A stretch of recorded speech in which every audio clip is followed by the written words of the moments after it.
नमस्कार, मी रत्नाकर. आपण पाहत आहात नागपूर समय न्यूजवर मराठी बातमीपत्र. घेऊया आढावा ठळक घडामोडींचा.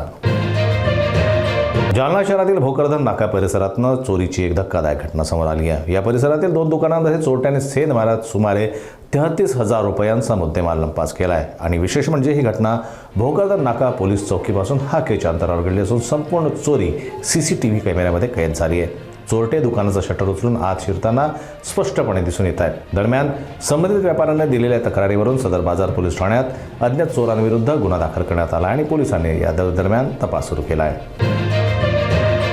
शिर्डीमध्ये श्री गुरुपौर्णिमा उत्सवानिमित्त प्रथम दिवशी पारंपरिक पद्धतीने मिरवणूक काढण्यात आली. या मिरवणुकीत श्रींची प्रतिमा, पोथी आणि विणा यांची विधिवत पूजनानंतर मिरवणूक पार पडली. मुख्य कार्यकारी अधिकारी गोरख गाडीलकर यांनी पोथीचं पूजन करत ती स्वतः हातात घेतली, तर उपमुख्य कार्यकारी अधिकारी भीमराज दराडे यांनी विणा हातात घेऊन सहभाग नोंदवला.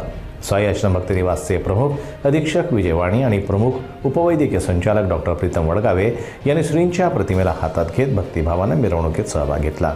यावेळी संस्थांचे प्रशासकीय अधिकारी संदीप कुमार भोसले, मंदिर प्रमुख विष्णू थोरात, प्रमुख जनसंपर्क अधिकारी दीपक लोखंडे, मंदिर पुजारी, शिर्डी ग्रामस्थ आणि साई भक्त मोठ्या संख्येने उपस्थित होते.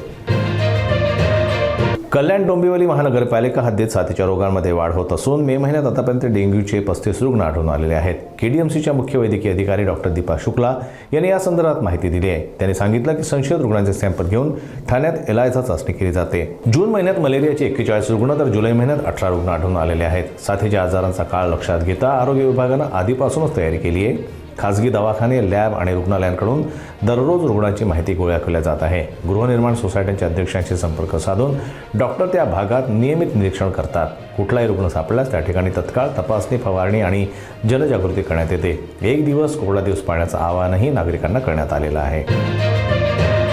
भंडारा जिल्ह्यात पडत असलेल्या मुसळधार पावसानं जनजीवन प्रभावित झालं आहे. वैनगंगा नदी धोक्याची पातळी ओलांडून वाहत आहे, तर गोसेखुर्द धरणातून विक्रमी 5 लाखांपेक्षा अधिक क्युसेक वेगानं पाण्याचा विसर्ग सुरू आहे. धरण प्रशासनानं 21 दरवाजे 2.5 मीटरनं तर 12 दरवाजे 2 मीटरनं सुरू केलेले आहेत. नदी नाले ओसंडून वाहत असल्यानं जिल्ह्यातील 80 गावांना जोडणारे मार्ग वाहतुकीसाठी बंद करण्यात आलेले आहेत.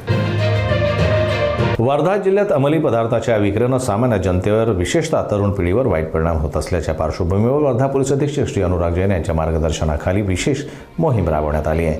या मोहिमेदरम्यान पोलिसांना मिळालेल्या गोपनीय माहितीच्या आधारे दिनांक 7 जुलै 2025 रोजी अंमली पदार्थांची विक्री करणाऱ्या गुन्हेगारांवर धडक कारवाई करण्यात आली. या कारवाईत 2.556 किलोग्रॅम गांजासह सुमारे 2,12,940 रुपयांचा मुद्देमाल जप्त करण्यात आला आहे. गुन्हेगारांमध्ये प्रणाली भिसे उर्फ लेंडे, मयूर नाकाळ यांना अटक करण्यात आली असून रवींद्र सिंग उर्फ कालू जुनी हा आरोपी सध्या फरार आहे. त्याचा शोध सुरू आहे.